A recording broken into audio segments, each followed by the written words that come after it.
Amado Señor, siempre nos consideramos bendecidos cuando tú nos das la oportunidad de reunirnos para estudiar y aprender más de ti, de tu palabra. Queremos que seas tú hablándonos, Señor. A veces leemos textos que nos pueden parecer difíciles, a veces leemos textos que son narrativos, históricos, y podemos saber las cosas que realmente sucedieron, pero toda tu palabra es buena, inspirada por ti. Pero, Señor, tu palabra y tu enseñanza se tiene que discernir espiritualmente, y por eso te pedimos que nos llenes de tu Espíritu Santo. Necesitamos de ti, de tu guía. Te entregamos este momento, amado Dios, te agradecemos profundamente y te pedimos que nos guíes en todo. Todo en el nombre de tu Hijo Jesús. Amén. Desde hace unas cuantas semanas atrás empezamos el libro, el Evangelio según San Mateo, y es también un privilegio cuando tenemos la oportunidad de leer la palabra de Dios completa. Es decir, no un poquito por allá, un poquito por allá. Toda la palabra es buena, pero es más grande el aprovechamiento cuando la podemos recorrer completa. Empezamos un libro, empezamos Mateo desde el principio y lo seguimos capítulo por capítulo y versículo por versículo hasta que lo terminemos. Hace unas cuantas semanas empezamos el libro de Mateo y el énfasis del inicio de Mateo y de los primeros capítulos es reconocer que Jesucristo es un personaje que existió y que transformó la historia de la humanidad. Y por eso Mateo en el primer capítulo nos dio la genealogía de Jesús, es decir, de quiénes fueron sus ancestros, sus antepasados, para demostrarnos que Jesús era descendiente del rey David y que tenía derecho al trono, a ser el Mesías, y que a la vez era descendiente de Abraham. Ya lo habíamos comentado eso la primera vez. Pero luego, en el capítulo 2, empezamos a ver acerca del nacimiento de Jesucristo. ¿Y por qué Mateo escribió acerca del nacimiento de Jesucristo? Porque a Mateo le gustaba mucho la Navidad, y por eso quería escribir del nacimiento. Era porque tengamos certeza de que ese Jesús del cual hablamos y del cual compartimos y enseñamos, no es un personaje de la fábula, no es un personaje mitológico, sino es alguien que realmente estuvo aquí en el planeta y su entrada al planeta, a la historia de la humanidad, fue registrada en el lugar y en el tiempo en el que sucedió. La semana pasada habíamos visto que Jesús efectivamente nació en un lugar, en Belén de Judea, y que nació en tiempos del rey Herodes. Ya habíamos hablado acerca del rey Herodes también. Y en esta primera parte del capítulo 2 que vimos la semana pasada, leímos cómo desde Oriente habían venido unos magos, unos sabios, siguiendo una estrella y buscando al rey de los judíos. Y eso lo habíamos leído en la primera parte del capítulo, que lo vamos a leer otra vez ahora, porque es desde el versículo 1 hasta el versículo 6 del capítulo 2, y de ahí continuamos a partir del versículo 7 hacia adelante. La historia tal como se dio. Voy a leer un poco del inicio del capítulo 2 para que compaginemos bien y sigamos en la parte que nos toca el día de hoy. Mateo capítulo 2, desde el versículo 1 dice: Cuando Jesús nació en Belén de Judea, en días del rey Herodes, vinieron del oriente a Jerusalén unos magos, diciendo: ¿Dónde está el rey de los judíos que ha nacido? Porque su estrella hemos visto en el oriente y venimos a adorarle. Oyendo esto, el rey Herodes se turbó, y toda Jerusalén con él. Y convocados todos los principales sacerdotes y los escribas del pueblo, les preguntó: ¿dónde había de nacer el Cristo? Ellos le dijeron: en Belén de Judea, porque así está escrito por el profeta. Y tú, Belén, de la tierra de Judá, no eres la más pequeña entre los príncipes de Judá, porque de ti saldrá un guiador que apacentará a mi pueblo Israel. Allí llegamos la semana pasada, y ahora continuamos en el versículo 7. Y dice: Entonces Herodes, llamando en secreto a los magos, indagó de ellos diligentemente el tiempo de la aparición de la estrella. Herodes, habíamos comentado la semana pasada, conforme a lo que sabemos de él históricamente, que fue un gobernante cruel, tiránico, pero a la vez ejecutó muchas obras en Israel en esos tiempos, en el tiempo que gobernó entre el 47 hasta el 4 antes de Cristo. Y durante ese tiempo hizo muchas obras públicas, se afianzó en el poder político, tuvo cosas positivas, pero a la vez era cruento, despiadado y sumamente temeroso de que alguien pudiera hacer un complot para quitarlo del poder. Y habíamos comentado que cuando él tenía miedo de alguien, lo eliminaba y lo mataba, lo mandaba a matar, incluso de su propia familia. alguna de sus esposas, madre de sus hijos, él las mandó matar. También a sus propios hijos también los mandó matar si es que él creía que podían significar una amenaza para él. Y ahora cuando llegaron estos magos, estos sabios de Oriente, preguntando por el rey de los judíos que había nacido, entonces Herodes se reúne en secreto con ellos, dice, a averiguar diligentemente. Hacer las cosas con diligencia significa hacerlas bien, minuciosamente, investigando bien. Entonces los sometió a un buen interrogatorio, pero con ardides, con una manera de sonsacarle las cosas, pero con sus propios fines, haciendo parecer que él también estaba interesado. Vemos que Herodes hacía las cosas diligentemente, pero mucha diligencia, pero para mal, para la maldad que él tenía. Nosotros más bien debemos aprender a hacer las cosas diligentemente, pero para bien. Hacer las cosas con diligencia significa hacerlas bien, pero Herodes aplicaba esa diligencia para lo contrario, para hacer el mal. Entonces indagó diligentemente el tiempo de la aparición de la estrella. Recordemos ese detalle. Averiguó el tiempo de la aparición de la estrella. Y enviándolos, dice el versículo 8, y enviándolos a Belén, dijo, id allá y averiguad con diligencia acerca del niño, y cuando le halléis, hacedmelo saber para que yo también vaya y le adore, dijo Herodes. ¿Ustedes creen que Herodes tenía muchas ganas de ir a adorar al niño que había nacido, al próximo rey de Israel? Pero dice que los envía a Belén. ¿Por qué los envía a Belén? Porque ya se había reunido previamente, lo leímos, se había reunido con los principales sacerdotes, con los escribas, para averiguar dónde debía nacer el Mesías. ¿Y cómo sabían dónde tenía que nacer el Mesías? Por la profecía. Citan a la profecía, y la profecía se encuentra en Miqueas 5:2, y lo leímos la semana pasada, y se encuentra esa profecía en el versículo 6, aquí mismo, ¿no? Que el Mesías habría de nacer en Belén, de Judá, y que de ahí saldría el guiador, el apacentador de Israel. Entonces Herodes sabía que por profecía el Mesías habría de nacer. ¿Y quién era este Mesías? ¿Por qué los reyes magos, no sabemos si eran reyes, tampoco que eran magos, eran los sabios de Oriente? ¿Y por qué los sabios de Oriente estaban tan interesados en visitar y buscar y conocer al Mesías, al rey de los judíos? Dijimos que en las profecías del Antiguo Testamento se mencionaba que el Mesías habría de tener un reino que sería de influencia universal y un reino que no tendría fin, un reino eterno. Por eso es que esa tremenda importancia del rey de los judíos no era solamente para los judíos, sino también para toda la humanidad. Y por eso justifica que estos sabios de Oriente, que probablemente hubieran sido persas de algún lugar lejano, porque se habían tomado un buen tiempo en llegar hasta la tierra. Recordemos que Herodes les preguntó diligentemente acerca de cuándo fue la aparición de la estrella que ellos habían visto y que la habían seguido, y siguiéndola llegaron hasta Israel. Por esa importancia es que ellos buscaban a este rey de los judíos. Pero Herodes, sabiendo también por los escribas y por los principales sacerdotes, conociendo las escrituras acerca del Mesías, de un rey de Israel con influencia universal y con un reino eterno, sabiendo que ese Mesías profetizado iba a nacer en Belén, manda que lo busquen con la intención de matarlo. Herodes, ¿con quién se estaba atreviendo a enfrentarse? Porque todo el mundo sabía que las profecías habían sido escritas en la palabra de Dios desde el Antiguo Testamento. Entonces los mandó ahí con esa mentira y con esa hipocresía. Dice, vayan y averigüen acerca de él y me avisan para yo también ir y adorarle. Entonces era un tirano, era cruel, tenía oscuras intenciones y era un mentiroso, porque lo que les dijo a los sabios de Oriente no era la verdad. Yo también quiero ir a adorarle. Estaba mintiendo para conseguir su objetivo de eliminar a ese posible rey que representaría para él creía que representaría para él una amenaza. Entonces vemos el ardid de la tiranía también. Siempre es matar, asesinar, mentir también, junto con este tipo de engaños. Versículo 9. Ellos, habiendo oído al rey, se fueron. Y he aquí la estrella que habían visto en el oriente iba delante de ellos, hasta que llegando se detuvo sobre donde estaba el niño.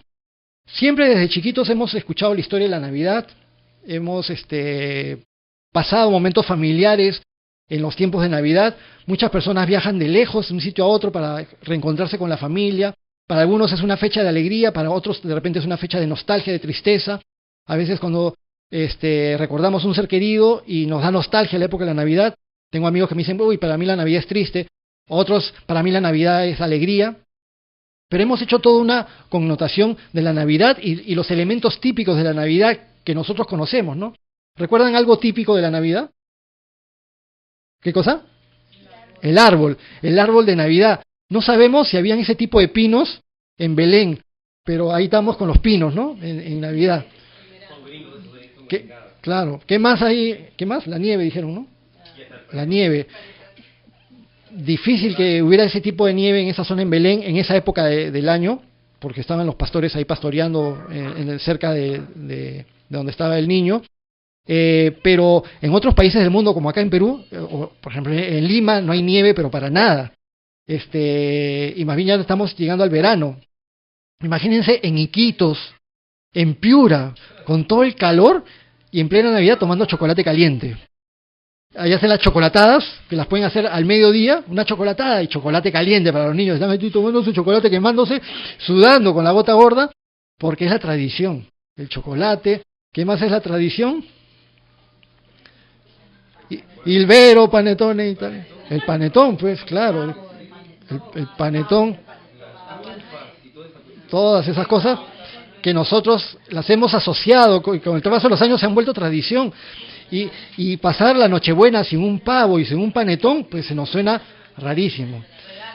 Y los regalos, todos regalándose unos a otros, ¿no? Que es la alegría de compartir el hecho de que, bueno, los cristianos compartimos el hecho de que nuestro Salvador nació, y eso nos da alegría, que Jesús vino al mundo.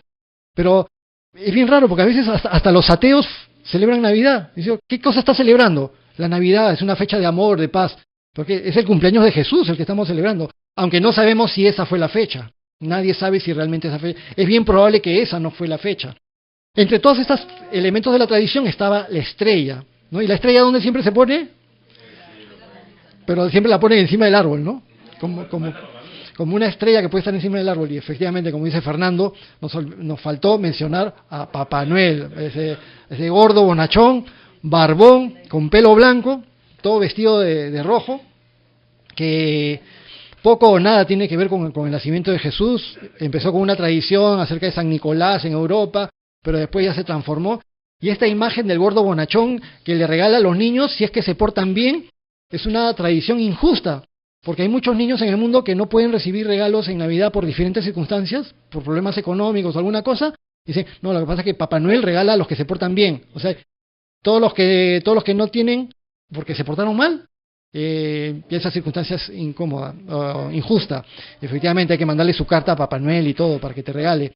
Y esa idea del gordito, barbón, con barba blanca, bonachón, que da regalos al que se porta bien, muchos la han transportado a la idea de Dios. ¿Cómo te imaginas a Dios Padre? Y se lo imaginan con la figura de Papá Noel. Nada que ver, nada que ver. Nuestro Dios es indescriptible, inimaginable, es una luz inaccesible. Pero bueno, todas esas cosas, y entre ellas la estrella, ¿no? La famosa estrella de Belén. Acá mencionan que desde que los magos o sabios de Oriente habían empezado a venir a buscar al rey, es porque habían visto una estrella, porque su estrella hemos visto en Oriente. Ellos vinieron hacia la zona de Israel, luego estuvieron en Jerusalén, se entrevistaron con Herodes, y cuando parten, después de conversar con Herodes, parten hacia Belén, la estrella los guía, y dice que la estrella los estuvo guiando, en el versículo 9, la estrella que habían visto en el Oriente iba delante de ellos, Ellos avanzaban y la estrella avanzaba, como una luz que los guiaba, y que se detuvo sobre donde estaba el niño. Entonces, esta estrella no podía ser un cometa, porque hay mucha gente que dice, debió haber sido un fenómeno tipo algún cometa en esa época. No pudo haber sido un cometa, porque cometa tiene una órbita, un movimiento en forma regular. Entonces, un cometa no se detiene encima de un lugar para mostrarte que ahí es. Tampoco pudo haber sido una conjunción de planetas, que otros dicen, si hubiera sido una conjunción, se ve como una estrella más grande, más iluminada, y que de repente eso fue lo que vieron los sabios en Oriente y siguieron eso. Pero acá dice que iba delante de ellos y que se detuvo. Entonces hubo un fenómeno sobrenatural. Y vamos a ver que toda la vida de Jesús está rodeada de fenómenos sobrenaturales y especiales, haciendo notar que este ser que vino al mundo es un ser extraordinario, sobrenatural, y nosotros hemos aprendido y conocemos que es el Hijo de Dios.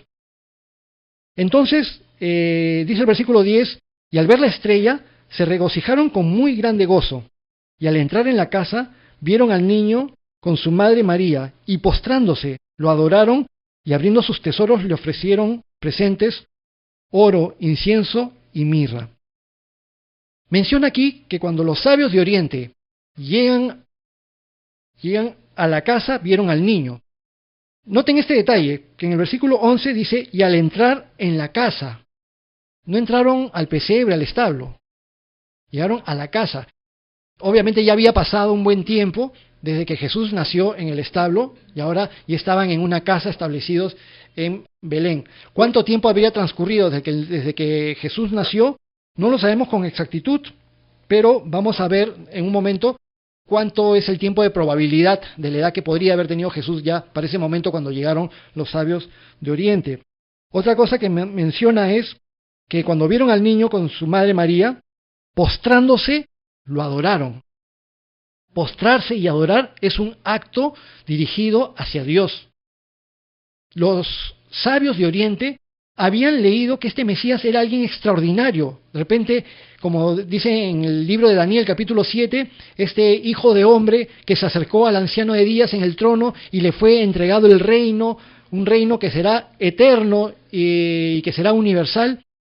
Este personaje sobrenatural, del cual es mencionado en otros lugares del Antiguo Testamento, y esas escrituras que pudieron haber conocido diferentes sabios de Oriente desde la época de Babilonia, desde la época de Daniel o de otros tiempos bíblicos antiguos, teniendo este conocimiento de que era alguien maravilloso al cual ellos estaban buscando, y cuando llegan lo reconocen y se postran y lo adoran.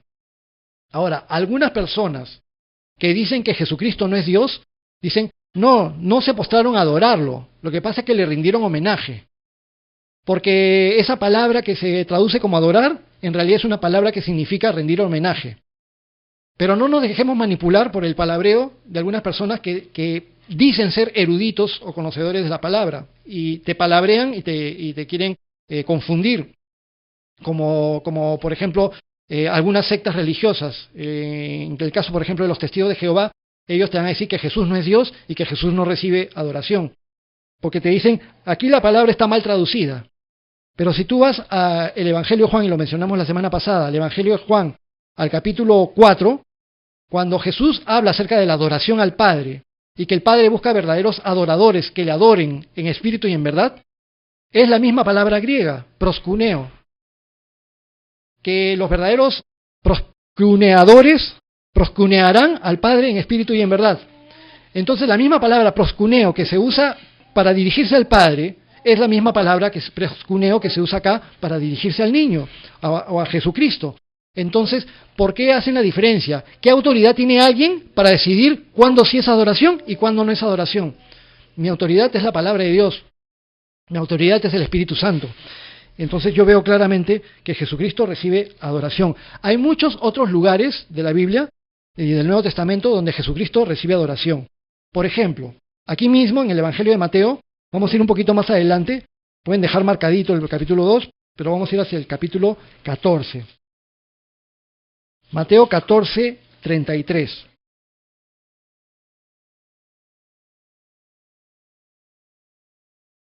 Después del evento de que Jesús se había acercado a sus discípulos cuando estaban en la barca y Jesús había caminado sobre el mar y todo ello, voy a leer solamente el versículo. Mateo 14, 32 y 33. Y cuando ellos subieron en la barca se calmó el viento, o sea, Jesús con Pedro, ¿no? Entonces los que estaban en la barca vinieron y le adoraron, diciendo, verdaderamente eres Hijo de Dios. Le adoraron. La adoración es únicamente para Dios, y al adorarle a Jesucristo están reconociendo que Él es Dios también. También un poco más adelante, en el mismo Evangelio de Mateo, en Mateo capítulo 28, y es bueno, sí, hacerle una marquita a esos versículos o subrayarlos, porque algún día vamos a necesitar dar fe de lo que creemos, es decir, sustentar lo que nosotros decimos. Si nosotros sustentamos que Jesús es Dios y que recibe adoración, ¿cómo lo sustento? Lo sustento con la palabra de Dios. No es porque a mí se me ocurre, no es porque yo lo he inventado, no es una doctrina inventada, se encuentra en la palabra de Dios. Mateo 28, versículo 9. Cuando Jesús se encontró con las mujeres después de que resucitó, dice, he aquí, Jesús les salió al encuentro diciendo salve, y ellas, acercándose, abrazaron sus pies y le adoraron. Y en el mismo capítulo 28, un poquito más adelante, versículo 17, dice, y cuando le vieron, son sus discípulos, ¿no? Y cuando le vieron, le adoraron, pero algunos dudaban. Pero menciona ahí también que los discípulos adoraron a Jesús. Unos cuantos versículos más para afianzar mucho este tema de la adoración que recibe Jesucristo. Vamos a el Evangelio de Juan, capítulo 5. En el Evangelio de Juan, capítulo 5, Jesús revela que el Padre le ha dado autoridad y que Él tiene todas las capacidades que tiene el Padre también. Y en Juan 5:23 dice Jesús, para que todos honren al Hijo como honran al Padre. El que no honra al Hijo, no honra al Padre que le envió. En Juan también, Juan 9:38, estamos aprovechando de dar una breve paseada por el Nuevo Testamento. En Juan 9:38, después que Jesucristo sanó a un ciego de nacimiento, dice el ciego en Juan 9:38, y él dijo, creo, Señor, y le adoró. Y un último versículo en la carta a los Hebreos. Si quieren me acompañan, o si no yo lo leo. En el capítulo 1 de Hebreos, Dios mismo, pero esto se encuentra en los Salmos, pero es citado por el autor de la carta a los Hebreos. Hebreos 1:6. Y Dios mismo dice, y otra vez, cuando introduce al primogénito en el mundo, dice, adórenle todos los ángeles de Dios. Dios comanda que a su Hijo lo adoren todos los ángeles. ¿Ustedes qué opinan? ¿Dios Padre se pone celoso cuando adoran a su Hijo? No. Todos los que tienen hijos, ¿cómo se sienten cuando alguien les da un reconocimiento, un halago a sus hijos? Sentimos orgullo, nos sentimos bien, nuestra felicidad es que nuestros hijos estén bien, etcétera, ¿no? Y cuando alguien tiene un buen gesto hacia nuestros hijos, a nosotros nos satisface y nos hace sentir contentos. Imagínense Dios Padre cuando nosotros reconocemos la grandeza de su Hijo, todas las cosas maravillosas que su Hijo Jesucristo ha hecho por nosotros, todo su amor, su sacrificio, lo maravilloso que es. Entonces, cuando adoramos a Jesucristo, dice, el que honra al Hijo, honra al Padre. El Padre está feliz. Por supuesto que en nuestras reuniones adoramos a Dios Padre. Y cuando adoramos a Dios Padre, Jesucristo está feliz.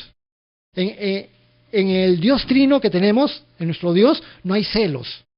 No hay envidias entre ellos. No se ponen celosos. No es como en la mitología griega, donde todos los dioses tenían celos unos de otros, se ponían trampas, se mandaban matar, se trataban de hacer diferentes cosas. No, nuestro Dios es un Dios justo, amoroso. Y algo importante, en el Antiguo Testamento dice, Jehová ese es mi nombre y no comparto mi gloria con nadie, no doy mi alabanza a nadie, ni mi gloria no es para nadie, ni mi alabanza para esculturas.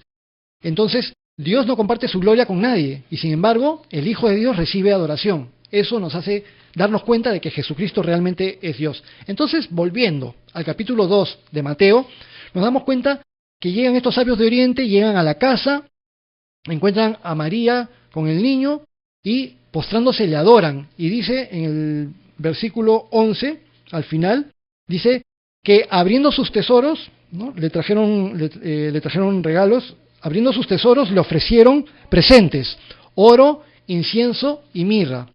De ahí parte la tradición. Como trajeron estos presentes, oro, incienso y mirra, que trajeron para regalarle al rey, al Mesías, entonces, por la tradición, ponen a un hombre cargando el oro, a otro hombre cargando el incienso y a otro hombre cargando la mirra, y por eso piensan que son los 3 reyes magos. Pero en ninguna parte de la Biblia dice que hayan sido reyes, y en ninguna parte dice que hayan sido 3. Como mencionamos la semana pasada también, pudieron haber sido 5, o pudieron haber sido 2, o pudieron haber sido 10. Eran unos sabios de Oriente simplemente, que trajeron estos regalos, oro, incienso y mirra. Pero en estos presentes que le traen a Jesucristo cuando poco tiempo después de que había nacido, hay un elemento también profético, porque el oro representa lo que se le regala a los reyes. Y nosotros ya sabemos que Jesucristo es el rey de los judíos, y ellos lo reconocían así, como el rey de los judíos. Cuando estuvo en su primera venida, los judíos no lo reconocieron como su rey, sino que más bien se burlaron de él. Sin embargo, murió con una señal en la cruz que pusieron que decía Jesús de Nazaret, rey de los judíos. Pero nosotros, conociendo lo que Jesús hizo por nosotros y conociendo quién fue, le hemos invitado a que sea el rey de nuestras vidas. Y eso es lo más importante, que Jesucristo realmente reine y señoree en nosotros. Jesucristo quiere ser el Señor de todos los aspectos de nuestra vida. Él no acepta solo el 80%. Yo le he dado mi vida a Cristo, pero todavía tengo esto por acá. No, si Cristo quiere ser el Señor de todo y el Rey de todo. Entonces le trajeron este presente de oro al Rey, al Mesías. También le trajeron incienso. Si recuerdan el incienso y las especias aromáticas que usaban en el Antiguo Testamento, en el altar de incienso, dentro del tabernáculo, dentro del templo, se encendía y el sacerdote lo encendía y el humo del incienso traspasaba la cortina del velo y entraba del lugar santo hacia el lugar santísimo, el humo del incienso. Y en el libro de Apocalipsis se nos explica que el incienso representa las oraciones de los santos que llegan hasta Dios. Entonces, el incienso era usado por los sacerdotes, y esto nos habla proféticamente acerca de la función sacerdotal de Jesucristo. En la carta a los Hebreos se nos explica que el sacerdocio del Antiguo Testamento ya fue abolido y que ahora tenemos un gran sumo sacerdote, alguien que nos lleva directamente a Dios Padre. ¿Recuerdan cuando Jesús murió, qué pasó con el velo del templo? Se rasgó, se rompió de arriba hacia abajo. Entonces la separación, que el lugar que separaba el lugar santo del lugar santísimo, donde solo podía entrar el sumo sacerdote una vez al año, se rasgó y se rompió, simbolizando con esto que ahora todos, por medio de Jesucristo, tenemos entrada al lugar santísimo, a la presencia de Dios. Y finalmente el regalo de la mirra. La mirra eran sustancias aromáticas que se utilizaban muchas veces en las en los eventos fúnebres para embalsamar a los muertos, y les ponían mucha mirra encima para que ayudara a que se conserven durante más tiempo. A veces se usaba también como medicina, como esencia aromática, como diferentes cosas. La mirra era una sustancia bastante cara en esa época, pero al regalárselo a Jesús, como que proféticamente ya se estaba proyectando al tipo de muerte que iba a tener anticipadamente, porque recordemos que Jesús iba a morir prácticamente unos 33 años después de su nacimiento, o sea, tempranamente. Después de que le entregaron los regalos y que visitaron a Jesucristo, que visitaron al niño, en el versículo 12 del capítulo 2 dice: pero siendo avisados por revelación en sueños, que no volviesen a Herodes, regresaron a su tierra por otro camino. Versículo 13. Después que partieron ellos, he aquí un ángel del Señor apareció en sueños a José y dijo: levántate y toma al niño y a su madre y huye a Egipto y permanece allá hasta que yo te diga, porque acontecerá que Herodes buscará al niño para matarlo. Entonces vemos el carácter de Herodes, que fue un instrumento de Satanás, porque Satanás quería eliminar al niño y quería eliminar cualquier cosa que pudiera ser bendición para la humanidad. Y lo vamos a mencionar un poquito, lo vamos a ampliar un poquito más adelante. Entonces Herodes quería buscar al niño para matarlo. Dice, y José, y él, versículo 14, despertando, tomó de noche al niño y a su madre, y se fue a Egipto, y estuvo allá hasta la muerte de Herodes, para que se cumpliese lo que dijo el Señor por medio del profeta, cuando dijo: de Egipto llamé a mi hijo. En la profecía de Oseas, ahí menciona el gran amor que tenía Dios hacia Israel, que lo veía como su hijito.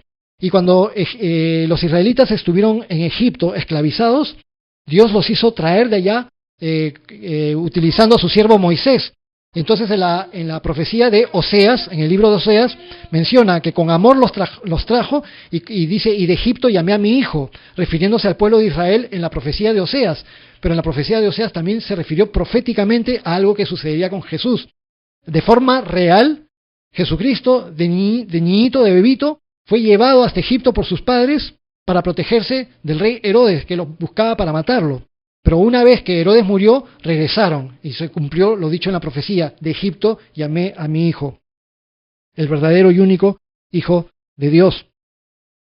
Versículo 16 dice: Herodes entonces, cuando se vio burlado con los magos, se enojó mucho y mandó matar a todos los niños menores de 2 años que había en Belén y en todos sus alrededores, conforme al tiempo que había inquirido de los magos. Herodes se enfureció. Habíamos mencionado la semana pasada que cuando Herodes se enteró por medio de estos sabios de Oriente que estaban buscando al rey de los judíos que había nacido por la estrella que había sido una señal, dice que Herodes se turbó y que toda Jerusalén con él, porque cuando Herodes se enfurecía, todo el mundo temblaba, porque alguna locura, algo podía suceder. De repente la misma gente que le rodeaba podría tener temor.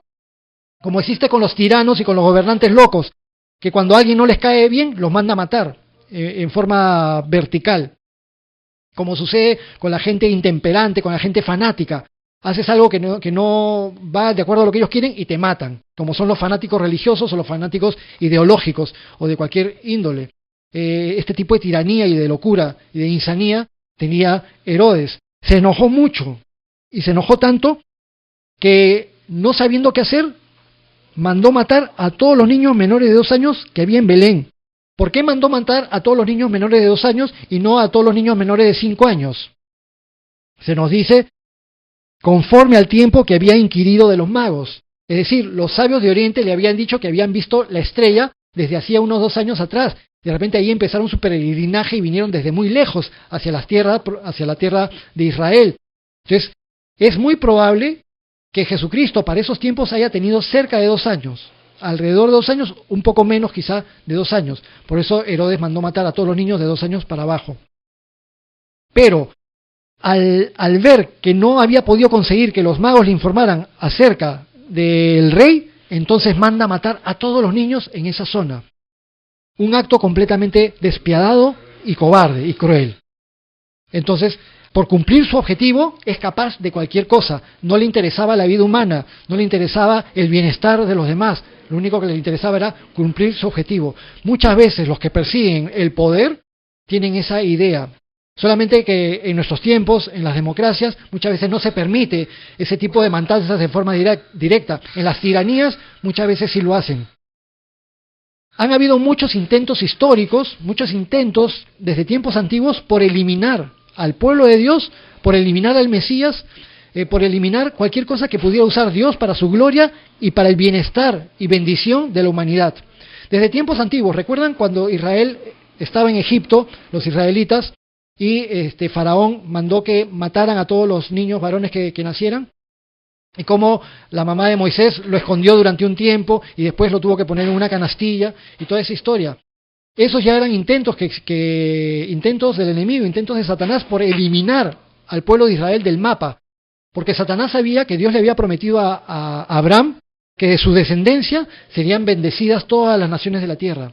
El plan de redención de la humanidad estaba en curso, pero Satanás siempre ha querido impedirlo y tratando de eliminar al pueblo escogido de Dios, porque en el pueblo escogido de Dios vendría el Mesías. Han habido otros intentos. En el libro de Esther vemos que un personaje llamado Amán influenció en el rey para que el rey firme un edicto por el cual todas las personas del reino tuvieran derecho en el día tal, a la hora tal, de matar a los judíos que estuvieran en el reino y quedarse con sus pertenencias. Entonces firmaron ese decreto y se iba acercando la fecha y querían hacerlo. Vemos después, si leemos la historia del libro de Esther, que Amán no se salió con las suyas, que se le volteó la tortilla más bien y que terminó él siendo ejecutado en la horca que había preparado para Mardoqueo. Pero esa es otra historia, pero es solamente para mencionar que han habido muchos intentos históricos por eliminar al pueblo de Dios. Justamente estas circunstancias de que tantas veces los israelitas y los judíos sean perseguidos para ser eliminados del mapa, nos muestra que realmente es el pueblo de Dios. Hasta la actualidad. En la actualidad, los gobiernos musulmanes fanáticos y los grupos religiosos fanáticos musulmanes tienen el compromiso de vida de eliminar a los judíos del mapa. Ellos, su misión, y han firmado convenios entre países árabes, pero hablo de los fanáticos han firmado convenios por los cuales su propósito es que Israel desaparezca del mapa y que los judíos desaparezcan de la tierra. Y como ven también que muchos cristianos reconocen al pueblo judío como el pueblo de Dios, entonces también los cristianos también son enemigos y también hay que eliminarlos, y efectivamente matan a los cristianos.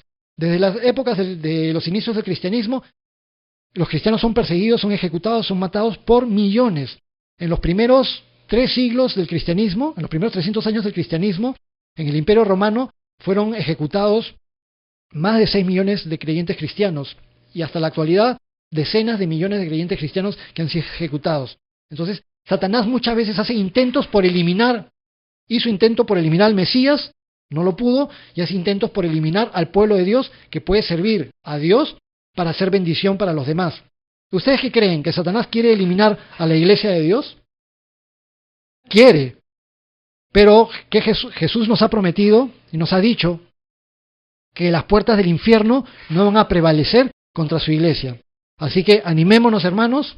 A veces pasan diferentes circunstancias que no son realmente un problema. A veces algunos hermanos dejan de venir, pero oremos por ellos porque están yendo, de repente asistiendo a otras iglesias cristianas y están creciendo en el Señor, y eso es bueno. Preocupémonos más bien si algún hermano deja de ir a ninguna iglesia y se aparta del Señor. Ahí sí hay que preocuparnos, hay que orar, porque Satanás aprovecha cualquier circunstancia para tratar de alejar a los creyentes cristianos de Dios.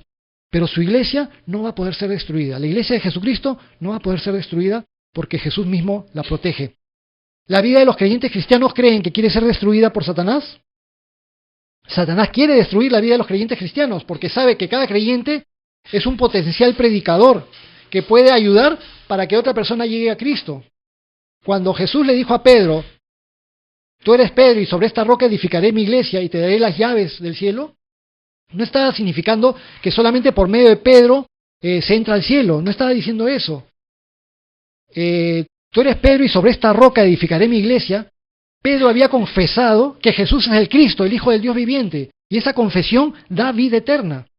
Entonces, todo ser humano que confiesa a Jesucristo como el Cristo, como el Hijo del Dios viviente, que le recibe en su vida, tiene vida eterna. Esa es la llave que te abre las puertas del cielo, reconocer a Jesucristo.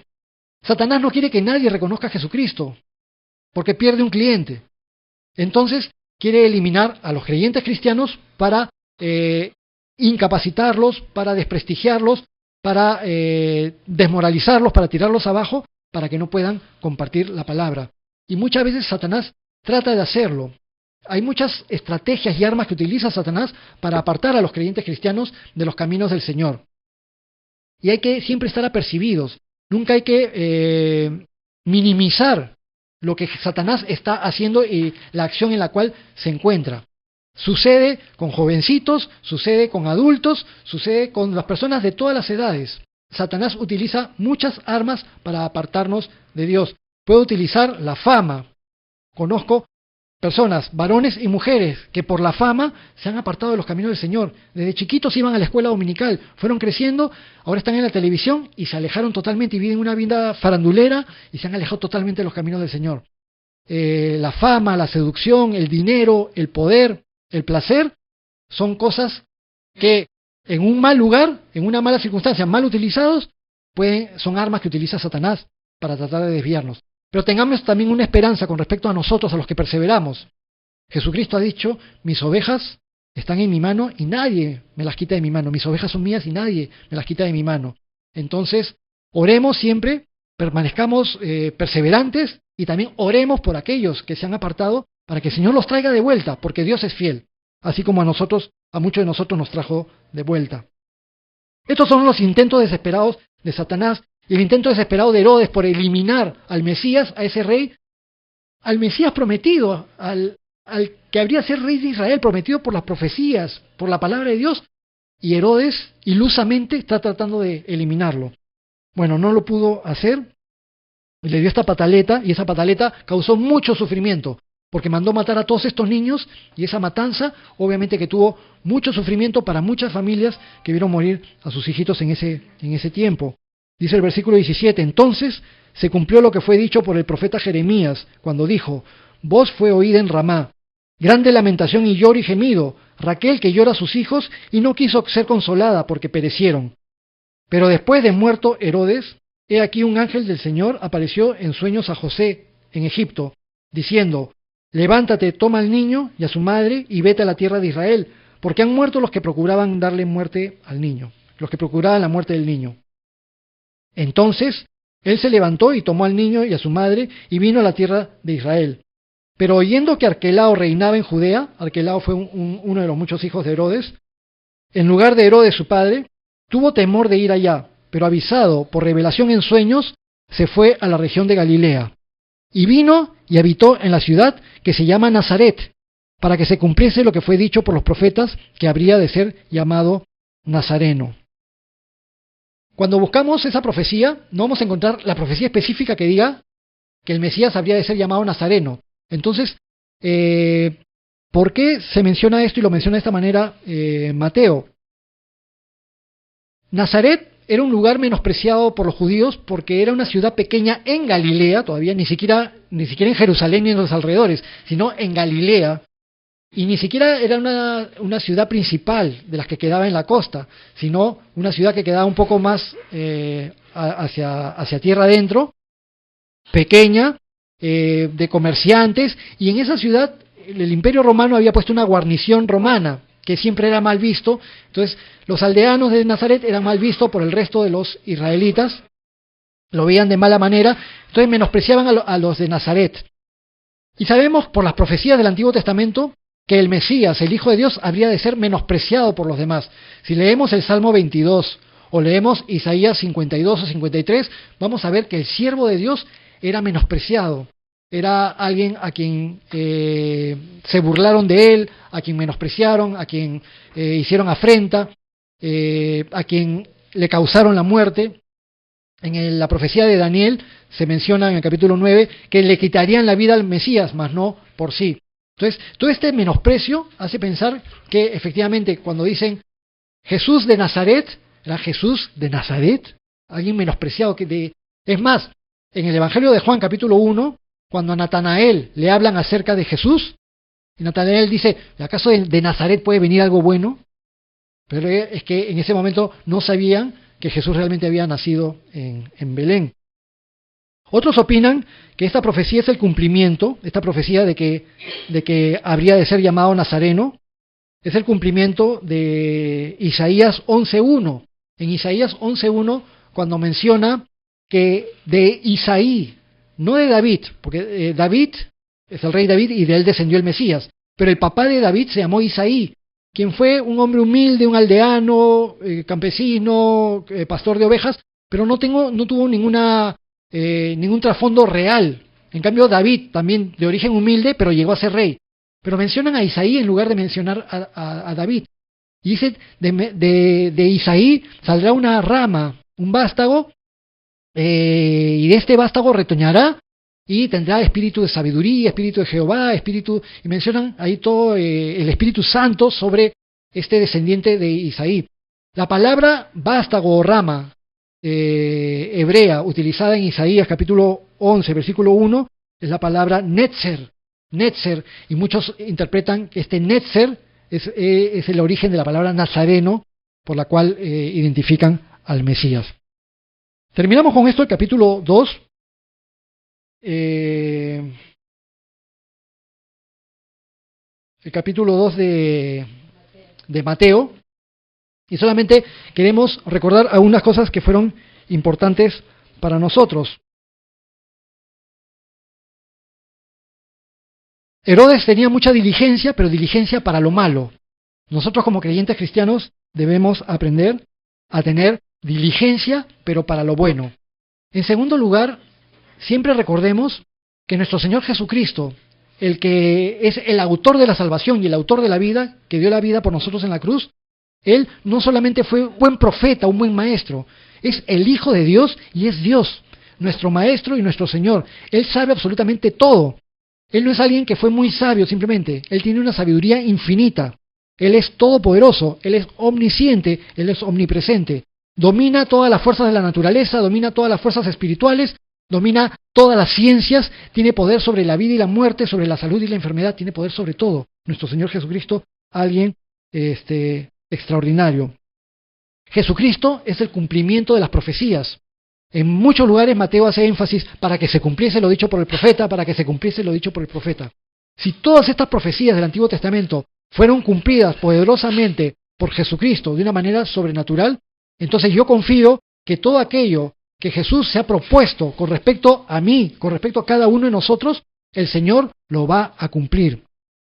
El apóstol Pablo nos dice en Filipenses 1:6, estoy persuadido de esto, que el que empezó en ustedes la buena obra, la va a terminar, la va a completar, la va a cumplir hasta el día de Jesucristo. Así que andemos con fe, andemos con confianza y sigamos perseverando en lo que el Señor tiene para nosotros. Oramos. Bendito Padre, bendito Rey del universo, te damos gracias por habernos permitido terminar hoy día el capítulo 2 del Evangelio de Mateo.